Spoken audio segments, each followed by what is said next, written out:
Cement চুরি করতে এসে অবশেষে হাতে নাতে ধরা পড়ল চোর। ঘটনা রামঠাকুর সংঘ এলাকায়। জানা যায়, বৃহস্পতিবার সকালে রামঠাকুর সংঘ এলাকায় একটি সিমেন্টের দোকানে চোর সিমেন্টের বস্তা চুরি করে নিয়ে যাওয়ার সময় অবশেষে জনতার হাতে নাতে ধরা পড়ল।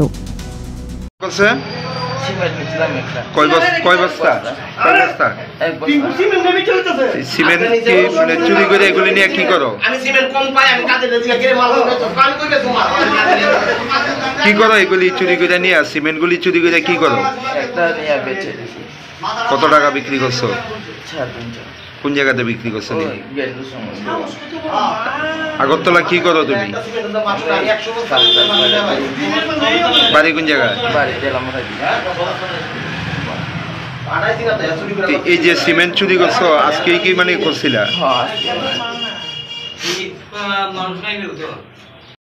আর ও গতকে সিমেন্ট না তুলছে হ্যাঁ না ডেলি চুরি করে, ডেলি মিস নাই একদিনও।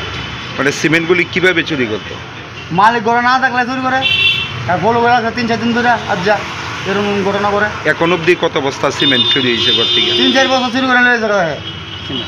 আজকে আপনারা কিভাবে ধরছেন? আজকে আমি বলো করে রাখছি, আমি তো ফ্যান টিপলে রাখছি, তো মনে হচ্ছে মালিক আসলে করো কথা ফোন করে গো কই করে কাজের সিমেন্ট নিয়েছে কেটা আমি না তো। আমি একটা দেবর মা বলা হয়ে গেছে, আমি তুমি টেটও দিচ্ছি কোনা টেটও কিছু দিচ্ছে না, তখন ভাবছি শুরু করে মালটা করতে। আজকে কয় বস্তা নিছিল? 1 বস্তা। তারপর আপনারা কিভাবে আটক করছেন? আদুর তো আর কোয়া লাভই নাই। আদুর বাড়ি কোন জায়গা জানেন? তেলামুড়া